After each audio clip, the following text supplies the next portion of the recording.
join me in a massive round of applause for Mark Cooper-Jones and Jay Foreman, Map Men.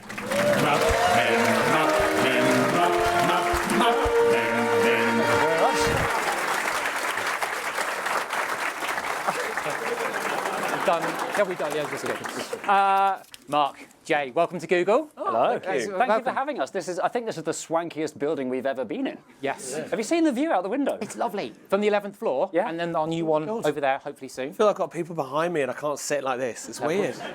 It's stagecraft. Okay, Stagecraft. The event production team are having a slight panic attack, so is everyone still happy over there? Mark's moved the chair? Great, thumbs up. Anybody on fire? No, we're good. Okay, for those who don't know and have perhaps come with someone who doesn't know who Map Men are, who are Map Men? How did you get together? What is the YouTube channel? So, well, who's answering, me or you? You go first, you're closer. That's true. I heard the question ever so slightly before you did. So Map Men is a series on YouTube. It's sort of halfway between an educational series all about maps and geography and a silly sketch show where we get to put on silly outfits and act out the stories. Each episode is usually about 10-ish minutes long, and it got turned into a book last year, which I think is why we're here. Yes. Yes. This is the new book, Map Men. Yeah. Also, this There one's were Mark three and parts I'm to Jay. that question, though, weren't there? Because it was also... Yeah, how did you get say, how did we together? meet? How did it start? Oh, we don't know. You don't. You know, like, if you've been friends with someone for a long time, but you don't actually remember the day you met, you don't know when the first meeting was. Like, Yes. I don't know when I met you. It was sometime in 2009, 10, maybe? No, I haven't got a clue. I saw you on stage doing musical comedy. Jay would stand there with a guitar and do very silly songs, and I was doing stand-up. I mean, actually, should probably address it's not actually an elephant in the room, but a small elephant for us, which is that I was doing comedy with you, Yes. Rob. Yes, we know. Yes. So, the second half of this talk, Rob sits here and Jay asks us the questions about the Durham Student Review years. That was 20-odd years ago. But yeah, so I've known Mark for the best part of a couple of decades and Jay for the best part of 20 minutes, I suppose. Yeah. We don't really. I think when you're sort of all on a similar level on the live comedy circuit, you all bump into each other and you do Edinburgh festivals and you share gig lists or whatever. And I don't know, we don't know when we met, but we were sort of probably for quite a few years on the sort of terms where if we passed each other in the street, we would go, all right? Yeah, I remember. But not stop, or you'd go, how are you? And you wouldn't know whether to I stop. do remember nodding at you on the mile in Edinburgh. We used to nod. Yeah. We were on good nodding terms. And but I think then we became aware probably that we both had slightly geeky interests. I mean, Jay had started his YouTube channel and was making the Unfinished London series that some of you may have seen, kind of really about like the really geeky side of London infrastructure projects and why they were finished the way they were or unfinished. And I was doing sort of very niche stand-up about being a geography teacher, which is something I used to be, and I sort of wore elbow patches and treated the audience a bit like they were in my classroom. And then basically sort of saw that Jay had, well, thousands of subscribers on YouTube and was like, well, why am I talking to 100 people above a pub? This would be so much better a way of being seen. Thousands of people. And so I sort of pitched, I think, to you, really. I came to Jay and sort of pitched the idea of Map Men, which wasn't fully formed. It was just a title, really. Very good title, though. A good title. Took me years to get the pun. Yeah, I know. Yeah, Mad Men was big at the time. Yeah. And then it's gone from there. And I think there was a third part to the question, but I can't remember what that was either. Yeah. Anyone remember? Was it, how are you? Oh, yes, I'm good. Yeah. Well, the Map Men, the title of the series was your idea, and the catchphrase at the beginning, welcome to Map Men, we're the men and here's the map, that was you as well. Was it? Yeah, that was That's you. good. But What have you brought? Oh, the theme tune. So this is true. Like, you didn't know until we uploaded the first episode that we had a theme tune, because it just said in the script some important sounding music plays. And then, like, just before the upload, I said, I hope you don't mind, I've come up with a theme tune. Do you think this is funny? And you had no option but to say, yeah, sure. Because people don't know maybe, but you don't sing the theme tune. Yeah, but I didn't know that. I thought I had sung the theme tune. I think I did sing the theme tune and sent it to you, or we recorded it, and then you decided not to use it. Well, we've done a few versions of, so like it's the lyrics to the theme tune are map men, map men, but we've done a few variations on it. Yeah. Where the number of men changes, or like the. And I have to remind changes. myself that it should just end on one men, but the two men is weird. But now that we've obviously played that so many times, the two men feels like a normal end to a song. Do you know what am I making sense? Yeah, it's like when you hear a noise over and over again, it's not. But that a word is right, anymore. isn't it? You should musically just end on one men. You'd expect that, wouldn't you? Yeah, Map men. I added the extra men at the end just to piss you off, but it's become normal now. And now that feels normal. Yeah. Yes, exactly. So what was the Sorry, question? what was Yeah, no, it's good. Tell me about the book. We don't need you. No, the book. Not at all. Tell me about the thing is, we did a. Yeah, you've done. No, shut up. We did a little. We did a little book tour around the time of release, and we didn't have anyone to ask us the questions, so we were just asking each other questions, and so we have to get used to you being here. We just slipped into our old habit of interviewing each just other. having We a forgot you were conversation. here. Yeah, I can prompt you. The book. The book. Yeah, The book. Is that your question? The book. So you went. So HarperCollins approached you, writing a book. Yeah. How did you go from 10-minute sketches that you've been doing for a decade through to 90,000 word book? What was kind of the process to the book creation? Well, that was a difficult question because that's what they said to us. They're like, what's your idea? How would you turn your 10-minute sketches into a very long book? We're like, don't know. Should it be like a picture book? Or should it just be one very, very, very long episode script? Or What were you most worried about then when we all started? the words. The words, The yeah. words we had to write. I guess, obviously, you know, what we were doing was very visual, and maps are incredibly visual. And we in the YouTube videos are falling back all the time on graphics and throwing things in front of you and little, like, you know, blink and you miss it jokes and all this stuff. Obviously, there's a script, but it doesn't come to life until we visualise that. And of course, there's some maps in the book to help that. But I think we were just worried, how would we make it not just feel like a sort of boring block of text in the end of the day, because the visual element to what we do on YouTube is probably what sometimes makes it interesting and varied, and like, yes, we suddenly dress up as this, or we can use graphics in this way or do something different. So I think that was probably the first thing that we were worried about. How do we make it feel varied and fun and a bit eclectic and like you're watching a YouTube episode in that way? And that was a challenge that I think, you know, we were constantly thinking about that, weren't they? So obviously there were some footnotes in the book that we used quite heavily. Not obviously, but there are, for those of you who haven't read it. And we do include little doodles and things like that. But then we just wanted there to be no hiding places for jokes. So I think it was your idea to mess with the, what would you call it? Like the front page legal. You think by now we'd know what that thing is called? What is But like that on page? page 0, like right at the very start, where you've got the all rights reserved, All right, so it's copyright spiel. stuff. So Like we wrote our own one of them. Yeah. We asked the people at HarperCollins, like, are we allowed to mess with that? Like, can we put gags in there? And they said, oh yeah, go for it. Like, knock yourselves out. So like, even that's full of silly things. And there's like footnotes within footnotes. There's silly stuff in the bibliography. Like, there's like a playlist as well. With a link to a Spotify playlist that we recommend you listen to. You read a chapter listening to this playlist. So we've pulled some things out as well. But that was, we wanted to include as much of that sort of, I don't know, silly all over the place. Yeah, the idea was we wanted to do the same thing that we've been doing on YouTube, which is to push the form as much as possible and just make it silly. And the book was really interesting because it gave us opportunities to do that in ways we hadn't done before, like you said, with footnotes and the bibliography and stuff.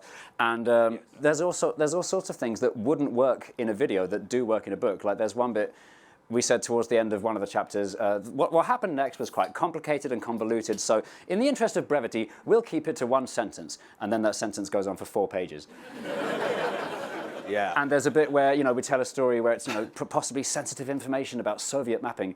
So we made it look like it had been redacted, but then we had one bit where the redactions go on for 2 pages with only the word van exposed. So just fun to be had. Exactly, yeah. Fun to be had that you can't do in YouTube videos. So that was like a fun challenge, yeah. What was the question again? No, that was exactly that. I think it was that. What I thought was, in a couple of other interviews you've done, you talk about your approach where, Jay, you thought about the audio book whilst you were writing the physical book, whereas, Mark, you thought about the written word. How did that approach each of your... It totally informed the beginning of writing the book because Jay doesn't read books. I'm just going to say that. Jay's not a book reader, but he's a book listener. You do listen to books. Yeah. So, whereas I've never consumed... Do bath books count?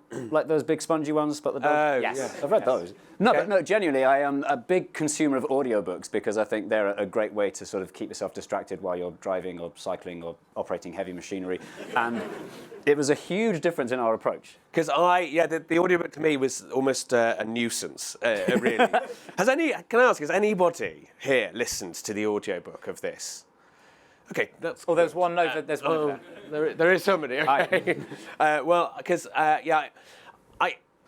you were constantly saying, how is this going to work in the audiobook? And in fact, the first probably fair to say the first drafts of some chapters you wrote, you actually didn't include any images, like any maps or anything like that, did you really? Because you were just like, well, I forgot they were a thing. Because you were thinking about the audiobook, and you always think about how we were almost going to perform it when we came to record it. And I remember getting quite testy with you being like, it doesn't matter, we just need to make the book as good as possible, and then we'll worry about that later, which was generally fine until we came to record the audiobook. Should we tell them about chapter 10? Yeah, at which point some of the problems that I'd been ignoring did rear their heads somewhat. I'm sorry about chapter 10. So, chapter 10, basically, Mark wrote this chapter. So, basically, Mark and I wrote our chapters separately and then came back and edited each other's work. But in general, you could go through each chapter and I could tell you whether it was my one or Mark's one. And one of Mark's, he brought it to the table, and I think it was very, very funny. It was a brilliant satire of podcasts, but a very specific type of podcast, like the NPR, Serial, Eyeglass, that kind of thing. That was the aim. And he'd written this story about a bad map in the style of one of those podcasts, as if it was a transcript. And it was these brilliant descriptions of exactly what this person's voice sounds like and where the music fades and stuff. And I think, this is great. And I was like, but wait a minute. How are we going to do this in the audiobook? Like, are we going to actually recreate the podcast? And every time I asked this question, you said, it doesn't matter, we'll deal with it at the time. And the time we came to deal with it was about 5 minutes before we were recording the chapter. And you went, no, I've just realised I've got to do the voice for an hour. It was about 5 days before when I started listening exclusively to NPR everywhere I went. So, and I was just trying to listen to Ira Glass as much as possible because I can't do an American accent, really. And it was clearly stipulated that it must be a good vocal fry American accent in that style.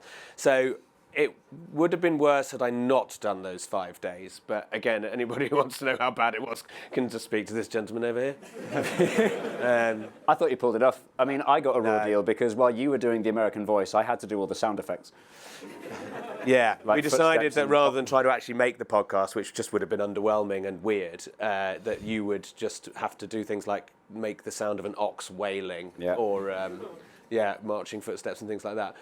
And also the problem is it's the longest chapter.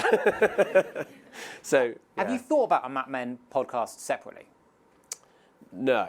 They are words that have come up, but we don't have an idea. No, I mean, we do try to think about ways to expand the Map Men cinematic universe beyond just the 10-minute YouTube videos and book. You know, there's all sorts of other media that maybe we could try out, such as potentially a podcast, potentially a live show, potentially a lawsuit. We need to see what options are there.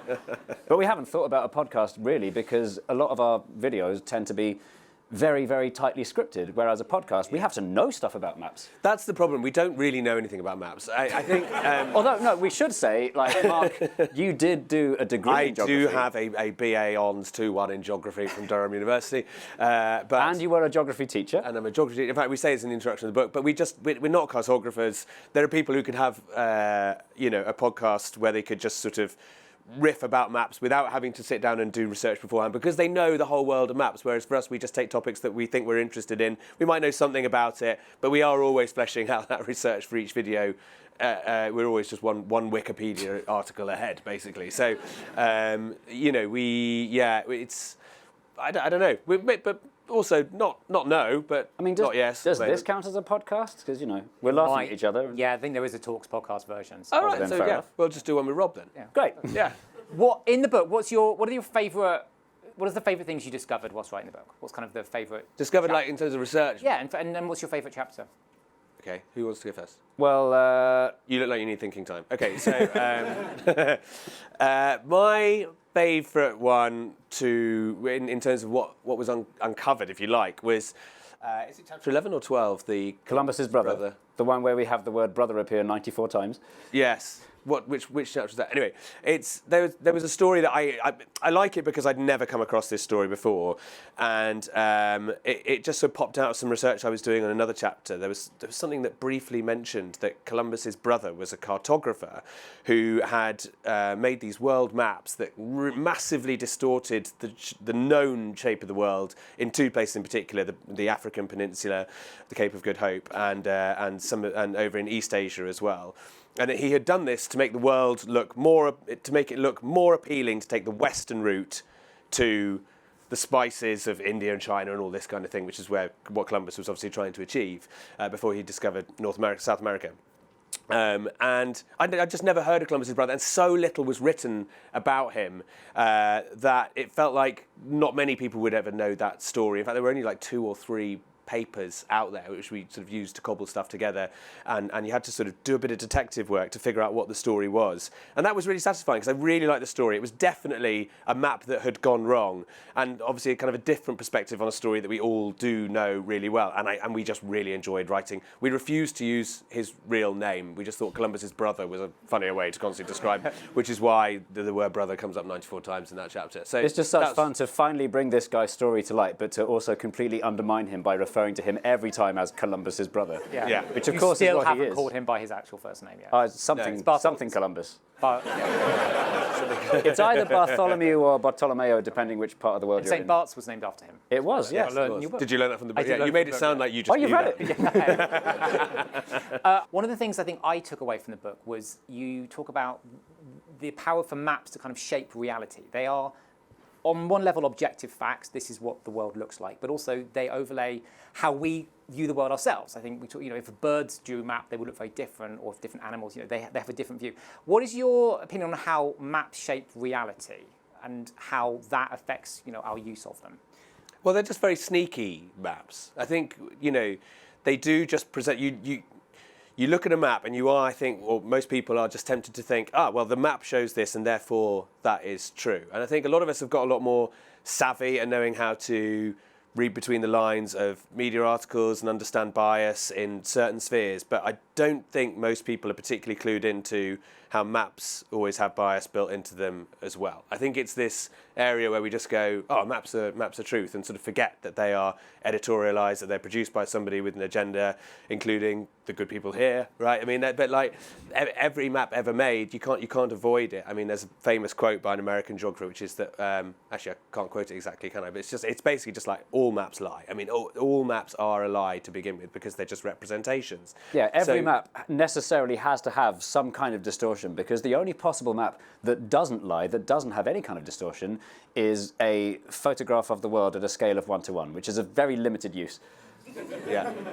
But even a simple street map where you're showing something that surely doesn't have an agenda, it's just where the streets are and what their names are, yes, that's an agenda because it's designed for humans that want to find their way around. Like you said, if you could have a map of exactly the same area designed for birds, which would show, instead of the names of the streets, it would show what kind of trees there are, how tall the trees are, how close together they are, and what direction south is, because that matters more to birds. And you wouldn't need to distort it by showing the streets much wider to squeeze in the human pronounceable names. Yeah, I think the tube map's a good example, which I know you've done other videos on, whereby it helps us get around the tube, but isn't a representation of actual reality of where stations are and how close they are to each other. Yeah, but to answer your question, that then becomes how a lot of people imagine London. For instance, a lot of tourists, it will imagine London because they'll probably have seen the tube map more than they might have seen a map of London as a whole or whatever. So that becomes their imagination, and that's where it can be dangerous. But that's kind of the interesting part about that. You asked the question about how they shape the world, is that they become a shortcut to how we think of places, and therefore the things that are omitted or included are how you imagine those places, and that's where their power lies, I guess. Yeah, and that's even more true now that with so many people using Google Maps as if it's like the official default standard map of the world, that's how they look at their phones and go, that's what the world actually looks like. Incidentally, is there anyone here that's working on Google Maps?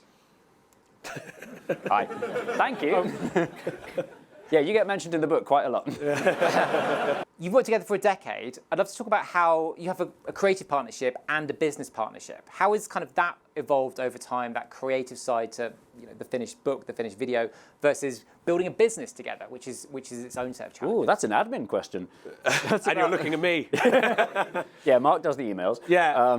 I mean, I think it is interesting because if what we did was telly, first of all, it would look a lot better than what it does. But I mean, if it was telly, we would be 2 presenters who maybe did some of the writing, and then there would be quite an enormous team of people. You would have, a production company with accountants within it, production coordinators within it, producers, exec producers, obviously commissioners, all sorts of people. Obviously, then you've got the camera team and the audio team and all this. But actually, we do every single thing, and it is getting to the point now where it's really hard. And so I think you can see that in probably the infrequency of posts. There's just so much to do to get a Map Men episode together, and we are sort of doing all of it, which we like. And it's obviously the great thing about YouTube, and has been the big sell about YouTube, is, you know, having that complete license to do what we want and not having to answer to commissioners and exec producers and people like that. But also now, you know, we probably need a bit of help with that, because I think doing the book as well, it's sort of, and you mentioned in joke a cinematic universe, but there is the opportunity for us to do more things than, 6 YouTube videos a year, which is roughly what it is. But to do that, we've sort of got to think about, how we do it practically and who can maybe help us with that. And yeah, but I also think it's part of our look is that everything looks just a little bit shit, because we've done it all ourselves. Like, the props are normally made in a lot more of a rush than we'd like them to, and I kind of want people to watch it and go, oh, why didn't I think of that? That looks like it took them seconds. Yeah. Yeah, I mean, my cousin said to me the other day when I sort of told her how long it took us to write an episode, which is probably about, 3 weeks at least, or maybe more. To write an episode. Depends if there's anyway, wrong words in it. She said, oh, I thought you just improvised to them. And I was like, wow. Oh my God, it takes so long to structure these things. It was painful. 3 weeks of writing, what's the whole end-to-end process for an episode? Like, how long does it take you to... Well, it depends, because a few years ago we attempted making, because we make them in batches, in series, to sort of like try to achieve some economies of scale. So like the bit where we sit with behind our desk with maps on the wall, the bit that we call Map HQ, we try and get as many episodes of those done in an afternoon. There was one time when I think we bit off more than we could chew, and we tried 11 episodes in one batch. And what that meant was we were editing them like one at a time. Like, after a month of getting an episode out, I'd then start editing the next one. And then by the time it came to doing episode 11 from that series, I was watching footage that we'd filmed a year and a half ago. I was like, I've aged since then. Oh, I don't remember that line. Yeah. But I mean, so we have recently, I think the quickest we've ever done an episode, to answer your question, is 6 weeks. And that was the last one. We did sort of beginning to end did it on its own, because we didn't film anything in a batch there, and did it in 6 weeks. And yeah, I don't know that we can do that back to back every time though. We're still experimenting with finding the sweet spot for what's the best way to get all the episodes out, because for the longest time, Map Men it was just my channel for a while, and I was working on it full time, and then Mark was like, whenever he'd get a spare moment between his proper job, and that's when we'd get our episodes out. But Mark has now finally done the right thing and quit his job and become a full-time Map Man. But we still don't know how many episodes... got made redundant, actually. Oh, yeah. And I was here to pick up the hand. But then, we thought, oh, great, now we can both work on it. We could do, 5 episodes a day. But that hasn't actually happened. We are still trying to find out how much we can put out, because the book... It turns out, when the publishers came to us and said, could you write a book in the background whilst you're doing episodes? And we said, yeah, we'll give it a go. I reckon we could take about 3 months off making episodes on YouTube. Yeah, 3 months, that should be enough time to write a book. No, it took a year, and we had to stop making episodes on YouTube because writing took a really long time. But we're now, only just now, finally dipping our toes into the exciting world of doing nothing but Map Men. And time will tell, I guess. Have you considered making an episode on either the human genome map or the map of the brain, sort of other maps that take a step away from cartography? We haven't gone that far away yet, but who knows? I mean, that sort of what we realised about Map Men after maybe one series of it was that I think when we started it, we chose stories that were very cartographical. It was almost like, this is the story of a map. It's like how this map was made. Isn't this interesting? The cartographer who made it. This is what it told us about the world at the time. Well, that's why the title sequence involves us going, here's the map, and we unveil something that we're going to discuss. And we very quickly made that redundant and weird. Well, yeah, we still do it. But yeah, quickly it became, actually, there's sort of stories that are geographical in their nature or have something geographical in their nature, where obviously you can map it, but the map is not necessarily the story. It's something else that's the story, and the map is the aid to telling it at the end of the day. So we've already loosened the rules considerably from where we began. It's not really a cartography show, but we haven't gone as far away yet as sort of any information that can be mapped in a really kind of abstract or conceptual way, but I don't know. If we ever completely run out of maps, which, there are only a finite number of maps in the world, technically, so maybe one day we could do that. But what we discovered is that a map can be used to tell almost any story you can think of. Like, even Goldilocks and the Three Bears, you could have chapter 1 be a big picture of the forest and where the bear's house is. And so we've used very often a map as a window into any story we feel like telling, whether it's about geography or history or politics or onions or whatever we fancy. As I said 100 times, I am vetoing that particular episode.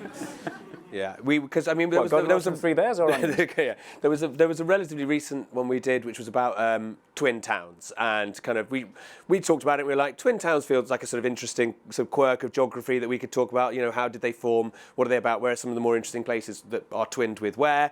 And we'd finished writing the episode, and we were saying like, oh my god, we don't have a map, and we realised that a map had not been made of Britain's twin towns, and so. I had to make one to make the episode work, which took me absolutely ages. But did you love it? It's your dream come true, though, isn't it? Yeah, the process, the spreadsheet part of the process was not up my street. Yeah. Don't forget who's here in the audience. Yeah, we do love you. Yeah. Well, no, I mean, you could come and work for us. I mean, love you. One thing I will say is that I don't think there's such thing as a topic for us that's too boring. I think one of my favourite challenges... that's true, yeah. No, yeah. I do love the idea of like a topic that looks on the face of it like this is incredibly dull and boring. And well, chapter 5, for instance. Yeah. We did a chapter all about the story of why it's in the book in the first place, but there's an entire chapter about the broadcast areas for the ITV regions in the UK. But what I like is finding a niche topic that's so niche and so dull that we have the challenge of making it interesting. And I mean by actually trying to make the facts interesting themselves rather than just like, put it in a funny box and declare it's boring. I think one of my favourite challenges is taking something that no one is interested in and then making it interesting. And I want people to get to the end of either an episode on YouTube or a very dull chapter about ITV in the book and go, oh, I had no idea I was interested in this until I got to the end of it. Have you got something you're proudest of that has achieved that? We did an episode of Unfinished London all about why does London have 32 boroughs, which is incredibly dull, but I think we managed to make it interesting. How would you improve the tube map of London? Well, a while ago, I did a video all about the history of the tube map, and it very nearly was a Mapmen episode, by the way, because it's all about maps, but then we decided at the last minute, actually, I can do this without Mark, let's make it Unfinished London. But I had a whole section in there, this is a few years ago, where I said, do you know what I think they should do? They should change the overground. Instead of having all the lines orange, they should make them different names and colours. And then they did it. And I'm not saying that I'm entirely responsible for that, but there genuinely was one thing that happened in London that I might have been responsible for, because a couple of years ago, the London Borough of Harrow, which used to have a very dull logo, changed their logo, and then the person who tweeted about it on Twitter, back when it was Twitter, mentioned and said, I hope this is an improvement over rubbish, or however it was phrased in my episode. Now, I'm not saying that I am responsible for the London Borough of Harrow changing its logo, but I might be. There's a paper trail to maybe it was my fault. That's very good. That's really good. You should be very proud. Yeah. The new logo is much worse. Wonderful. All right. Team, thank you so much for coming in today. Thank you.